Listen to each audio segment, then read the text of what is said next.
बिस्मिल्लाहिर्रहमानिर्रहीम। अस्सलाम वालेकुम। कैसे हैं आप सब? उम्मीद करती हूँ बिल्कुल ठीक होंगे और अपने अपने घरों में खुश होंगे। Welcome to my channel Shaista Khan. आज का हमारा टॉपिक है सी सेक्शन से रिलेटेड। जो मेरी बहनें जिनके अभी अभी सीज़र हुए हैं और वो चाहती हैं कि उनका वेट लूज़ हो और कौन सी एक्सरसाइज करें भी कि ना करें, इन सारी बातों पे आज हम बात करेंगे। अगर आपका अभी अभी सी सेक्शन हुआ है या सिजेरियन हुआ है तो 6 से 8 हफ्तों तक कम से कम आपने कोई किसी किस्म की एक्सरसाइज नहीं करनी है। उसके बाद भी आप जो एक्सरसाइज करना चाहें तो पहले अपने डॉक्टर से मशवरा करें और उसके बाद आप अपनी एक्सरसाइजेस कर सकती हैं। लेकिन बहुत लाइट एक्सरसाइजेस करेंगे उसके बाद भी नॉर्मल होने में बहुत टाइम लगता है, क्योंकि सिजेरियन सेक्शन बहुत पेनफुल होता है और किसी भी किस्म की आपकी हैवी एक्सरसाइज जो कि आप वेट लूज़ करने के लिए करना चाहें, आपकी जो स्कार्स हैं, आपकी जो स्टिचेस हैं, उनको नुकसान पहुंचा सकती है। सी सेक्शन क्योंकि एक मेजर सर्जरी होती है पेट की, जिसमें पेट को कट करके और बेबी को रिमूव किया जाता है। इस सर्जरी के बाद एंटीसेप्टिक ड्रेसिंग्स वगैरह की जाती हैं जो हमारे जख्म को ठीक करने के लिए की जाती हैं। स्टिचेस लगाए जाते हैं जो 1 हफ्ते के अंदर रिमूव किए जाते हैं और बाकायदा ऑपरेट किया जाता है। इसे लो कैलोरी डाइट और रेगुलर एक्सरसाइज एक की है औरत को मदद करने के लिए कि वो अपना पेट किस तरह लूज़ कर सकती है। हमें अपनी डाइट को बहुत बेहतरीन रखना है, लेकिन लो कार्ब्स लेने हैं हमें और अपने आप को फिट रखने की कोशिश करनी है। लेकिन एकदम से हमें हैवी काम नहीं करना, हैवी एक्सरसाइज नहीं करनी। जो कुछ भी हमने करना है बहुत स्लोली और ग्रेजुअली करना है। हमेशा अपनी बॉडी की सुने कि अगर आप कोई भी एक्सरसाइज कर रहे हैं, कोई भी काम कर रहे हैं, आप वॉक कर रहे हैं या कुछ भी कर रहे हैं, अगर तो आपके स्टमक के मसल रिएक्ट कर रहे हैं या आप पेन फील कर रहे हैं या आप उसमें रिलैक्स फील नहीं कर रहे हैं, तो आपको फ़ौरन उसे रोक देना चाहिए। रेगुलर एक्सरसाइजेज में वॉकिंग, एरोबिक्स और योगा और इसी तरह की और एक्सरसाइजेज भी हम कर सकते हैं सी सेक्शन के बाद। लेकिन वही बात है कि अपनी बॉडी को देख के, अब क्योंकि हर इंसान की अपनी बॉडी अलग होती है, उसका सिस्टम अलग होता है एक दूसरे से, तो आप अपना कितना बर्दाश्त कर सकती हैं ये आपको खुद को पता है। आपने उस तरह उसको देख के और उसके बाद फिर आपने अपने आप को क्या कौन सी एक्सरसाइजेज में डालना है, क्या करना है, क्या नहीं करना है, सबसे पहले अपने डॉक्टर से मशवरा करना है। उसके बाद आपने ग्रेजुअली लाइट सी एक्सरसाइजेज से स्टार्ट करना है। जी, तो यहाँ पे आपको कुछ एक्सरसाइजेज के बारे में बता रही हूँ जो कि जब आपके डॉक्टर ने अगर आपको क्लियर कर दिया है, डॉक्टर की तरफ से आप क्लियर हैं कि आप एक्सरसाइज कर सकते हैं, आप ठीक हैं, तो उसके बाद कौन कौन सी एक्सरसाइजेज आप कर सकते हैं। एक तो पेल्विक एक्सरसाइज आप कर सकते हैं, ये बहुत सेफेस्ट एक्सरसाइज स्टार्ट करने के लिए, अब हमारे एब्डोमिनल की स्ट्रेंथ के लिए और उसके मसल्स के लिए ये बहुत अच्छी है। इसमें आपने करना क्या है कि अपनी कमर के बल मैट पे लेट जाना है और अपनी नीज को बेंड करना है 90 डिग्री एंगल। उसके बाद आपने अपने हिप्स को टिल्ट करना है, अपनी बॉडी को ऊपर उठाना है और अपने हिप्स को फ्लोर से कम 1 इंच ऊपर आपने उठाना है। आपके फीट होने चाहिए ज़मीन पे, का नीज आपने बेंड की भी हों, आपके पाँव ज़मीन पे हों और इसके बाद आपने अपने हिप्स को लिफ्ट करना है और फिर उसे डाउन करना है। कम से कम 1 इंच आपके हिप्स ऊपर होने चाहिए और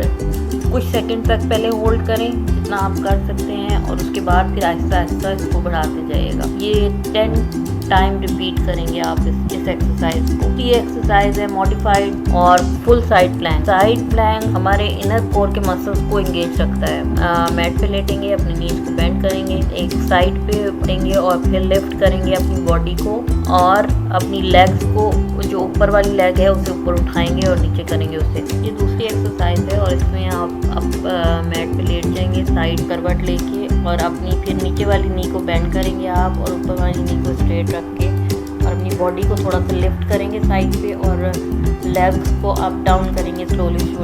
दोनों साइड्स पे ये आप करेंगे एक्सरसाइज। लेफ्ट पे भी और राइट पे भी। अच्छा, इसके बाद हम करेंगे वॉल सिट एक्सरसाइज। दीवार से कम 1 से 1.5 इंच दूर खड़ा होना है। इस तरह से नीचे आना है सिटिंग पोजीशन में, लेकिन आपके नीचे कोई चीज़ नहीं होनी चाहिए। आपने सिर्फ पोजीशन सिटिंग रखनी है, आपने बैठना नहीं है। आपके हिप्स और नीज जो हैं वो 90 डिग्री पे होने चाहिए। अपनी कोर को एंगेज करेंगे, डीप ब्रेथ लेंगे और फिर उसके बाद एक्सहेल करेंगे। अपने आप को जितनी देर इस पोजीशन पे आप रोक सकते हैं उतनी देर रोकें। 1 मिनट का रेस्ट लें और इस एक्सरसाइज को 5 टाइम्स रिपीट करेंगे आप। उसके बाद है लेग स्लाइड्स।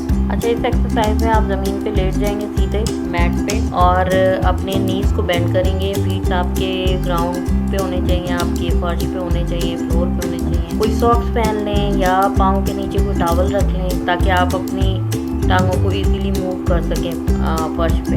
डीप ब्रेथ लें और फिर एक्सहेल करें, आराम आराम से एक्सहेल करें। उससे अपने बेली के मसल्स को अंदर की तरफ खींचें और कोशिश करें कि उसे अंदर ही स्टक करके रखें अपनी बेली मसल को। फिर अपनी टांगों को हल्की हल्की मूवमेंट देना स्टार्ट करें, जैसे कि आप इनहेल करेंगे, एक्सहेल करेंगे। उसके बाद अपनी बॉडी को एक दफ़ा सेट करेंगे मैट पे और फिर जब आपकी बॉडी एक दफ़ा सेट हो जाएगी बिल्कुल स्ट्रेट, तो आपने आहिस्ता आहिस्ता अपने पाँव को खाना है ऊपर की तरफ और थोड़ी देर फोल्ड करके रखना है, जितनी देर भी आप रख सकते हैं। उसके बाद आहिस्ता आहिस्ता उसे वापस अपनी पोजीशन पे ले आना है और इस एक्सरसाइज को हम करेंगे 10 टाइम रिपीट करेंगे। अब कुछ ऐसी एक्सरसाइजेस करेंगे जो हमारी लोअर बैक को स्ट्रेंथ दे, क्योंकि प्रेगनेंसी के दौरान हमारी लोअर बैक पे सबसे ज़्यादा फर्क पड़ता है, हमारा पोस्चर ख़राब हो जाता है।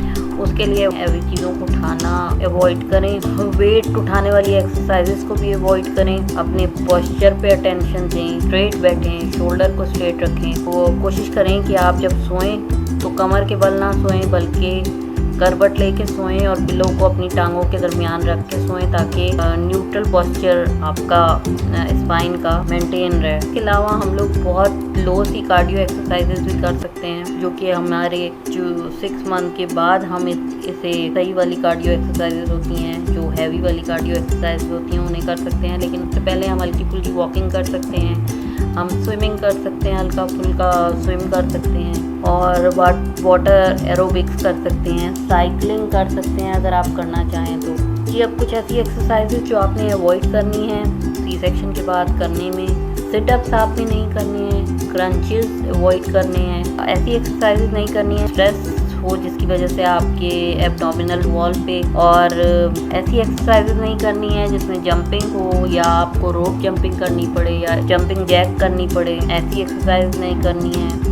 रनिंग वगैरह आपने नहीं करनी है, जुम्बा, किक बॉक्सिंग वगैरह नहीं करनी है। ऐसी एक्सरसाइजेज भी नहीं करनी है जो कि प्रेशर को पुल या पुट करें, उठाएं या रखें प्रेशर को, जो कि आपके सी सेक्शन स्कार के लिए नुकसानदेह हो। ऐसी एक्सरसाइजेज भी नहीं करनी है जिससे आपको पेन हो, आपको खुद पेन फील हो। तो कुछ इन एक्सरसाइजेज का ख्याल रखना है। इसके अलावा एक और बात का ख्याल रखना है कि आपने सिजेरियन डिलीवरी स्कार्स का मसाज भी करना है। और वो कैसे करना है कि अपने आप को बेड पे आपने लेट जाना है या अगर आप खड़े होकर कंफर्टेबल हैं तो उस तरह भी कर सकते हैं। फिंगर्स को मूव करना है अपने स्कार्स पे, अपनी स्किन को पुल करना है फिंगर टिप से और अपने अराउंड द स्कार्स आपके हाथ मूव होने चाहिए और ट्राई करें कि इसको ऊपर और नीचे की तरफ मूव करें, साइड टू साइड मूव करें। कोशिश करें कि एक ही डायरेक्शन में मूव हो। जैसे हम क्लॉकवाइज करते हैं, एंटी क्लॉकवाइज करते हैं। आपने अपने जो आपके पेट के मसल्स हैं उनका खुद से आपको थोड़ी बहुत एक्सरसाइज करनी है। अपनी फिंगर की मूवमेंट ऐसी रखनी है कि आपका जो पेट है वो नीचे की तरफ है, उसको थोड़ा सा ऊपर की तरफ पुल करेंगे। आपके जो स्कार्स हैं उन पे हल्का फुल्का मसाज करेंगे और अगर स्कार्स आपके पेनफुल हैं तो फ़ौरन इसे स्टॉप भी कर दीजिएगा, क्योंकि आपने वो काम करना है जिसमें आप खुद कंफर्टेबल हो। ऐसा कोई काम नहीं करना जो आपको बाद में तकलीफ दे। लेकिन इन सारी बातों के लिए पहले अपने डॉक्टर से मशवरा ज़रूर कीजिएगा, क्योंकि बगैर डॉक्टर के मशवरे के कोई भी काम करना आपके लिए नुकसानदेह साबित हो सकता है। तो ये थी हमारी आज की वीडियो। उम्मीद करती हूँ आपको पसंद आई होगी। अगर पसंद आई तो प्लीज़ लाइक, शेयर, सब्सक्राइब ज़रूर कीजिएगा और बेल आइकन को भी प्रेस कर दीजिएगा ताकि हमारे आने वाले वीडियोस की नोटिफिकेशन आपको मिल सके। Thank you very much. अपना बहुत ख्याल रखिएगा, दुआओं में याद रखिएगा। अल्लाह हाफ़िज़।